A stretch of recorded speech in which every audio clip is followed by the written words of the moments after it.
Will you jump into the sea just like that? I'm sure everybody would say a definite no. But here is an option. If I give you a life jacket, if I give you a lifeboat, and if I give you a lifeguard or set of lifeguards, would you jump into the sea? Probably yes. What is the difference? The difference is how my life risk is actually mitigated with the options that I have in hand. Yes, my dear friends, innovation is all about taking that risk, and today I am going to talk something about blue ocean strategy, a topic which is very close to my heart. 98% of the innovations fail and only 2% succeeds. Do you know why? If only 2% have to succeed, I am sure there should be some formula behind it and some framework behind it. And most of us don't jump into the ocean of innovation because we know it is risky.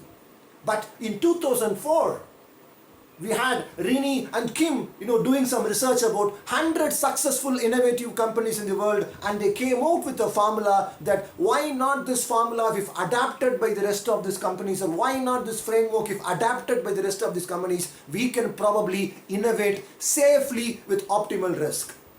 If there is a formula which can enable every company, whether you are an MNC, whether you are an MSME, or you are a small and medium enterprises or a home business, it is a blue ocean strategy that I am talking about. And in this video, let me give a very simple example of how blue ocean strategy has been adapted by one of the companies in Tamil Nadu in India without even knowing that they have adapted a blue ocean strategy.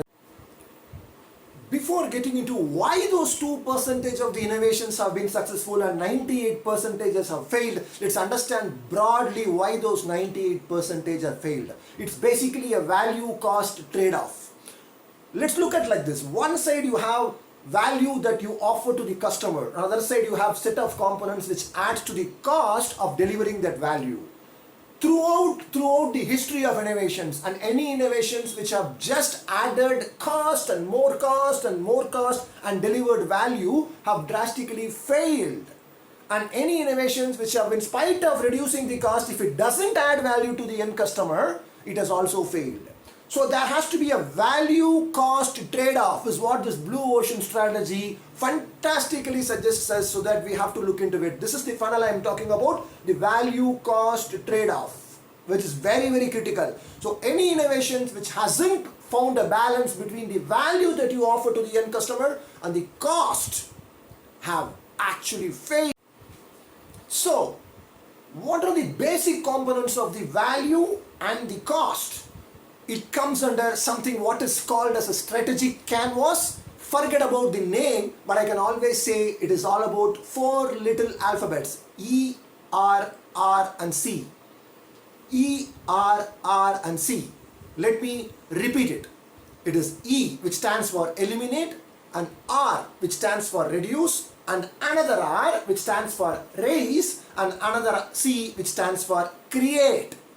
So what is the beauty of this framework is the first two E and R, eliminate and reduce, actually optimizes the cost, and the raise and the create actually enhances the value that you offer to the customer. So look at the beauty of this. On one side you eliminate and reduce certain things, and that actually optimizes the cost. On the other side you enhance and you also create new value to your end customer.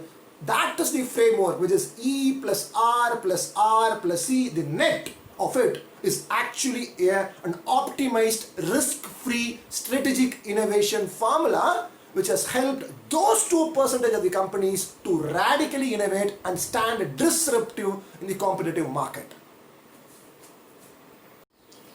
Let's take a homegrown brand called Ramraj Cotton, which is approximately 1,000+ crore turnover company in India, which was started 30 years back by this gentleman called Nagarajan. It is a homegrown brand from a state called Tamil Nadu from India.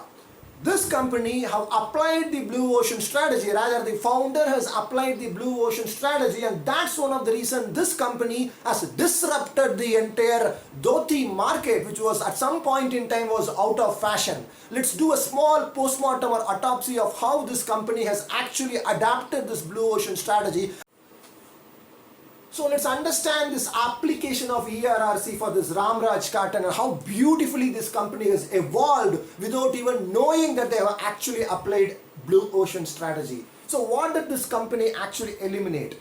Two things in my view. One, the need for the extra length of the dhoti, because the challenge for anybody, for me, a person like me who has a very, very slender hip is like, you have to roll and roll and roll if you have to actually wear a dhoti. So what did these people do? They came out with a beautiful concept called will grow dhoti, where you can actually stick onto the dhoti. So in that way, the need for the extra cotton, and the length was actually eliminated. The two was the need for belt, because some people, most of the times dhoti goes hand in hand with belt, and need for a belt, which is an additional cost for the customer, was also completely reduced or eliminated rather. In that way, these two parameters saved total cost. Reduce. What did they reduce? They also reduced, in my view, two things. One is the usage of Angavastram, which was once upon a time a tiny additional cotton cloth or a silk cloth which was sold along with the dhoti. By converting this dhoti into a kind of a new trend and fashion, the old age Angavastram was completely reduced. The need for the Angavastram was completely reduced. And even more, the cost of labor was reduced. The history goes like this. It was when this founder actually started the company, there was a lot of challenge in terms of agri-business. So people came out of agri-business and they didn't have any other option to get into. They had other option is lot of weaving people in the houses. So this person actually approached those people, those weavers in the small houses, and then he said, I would get you guys more business opportunities, and why don't you support me by working from home? And that way he didn't have permanent employees on his payrolls at that point in time, and overall cost of labor was drastically reduced, and that's the way he was able to offer a higher value to his end customer at a.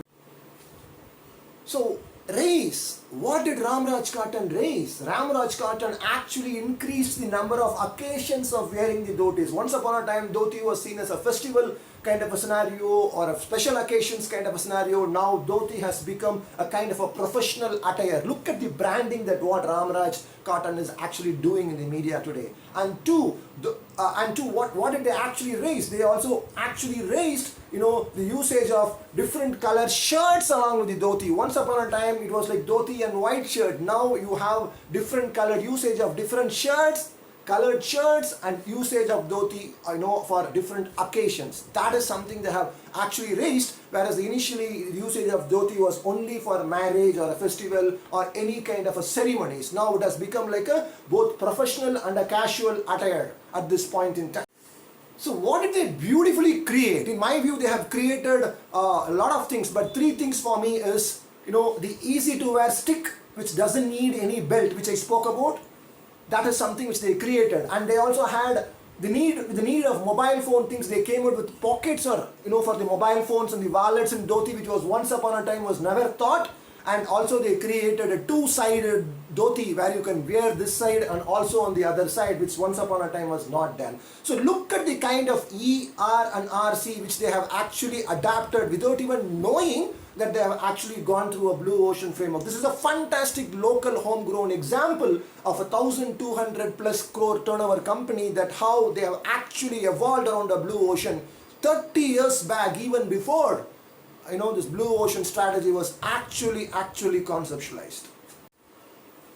So finally, what is this blue ocean all about? If you have to put it in a nutshell, blue ocean is as simple as this. You actually break the industry trends. You don't compete. You stand disruptive. You are out of the box. You stand out of the market trend. The next question is, do I need to have a significant kind of an investment to get into blue ocean strategy? Absolutely not. It's not an MNC concept. It's not a high funded concept. Even if you are a small MSME, even if you are a one-person company, as long as you are able to think in terms of eliminate, reduce, raise and create, you are capable of disrupting the market. There are a lot of examples which I can definitely talk about, and here I am signing off. My name is Prabhu Swaminathan, the founder and the Chief Heart Officer of a purpose-driven brand called AFMOI. And if you need any strategic and innovation consulting for your organization, please write into me at sales3@afmoi.in. Thank you so much.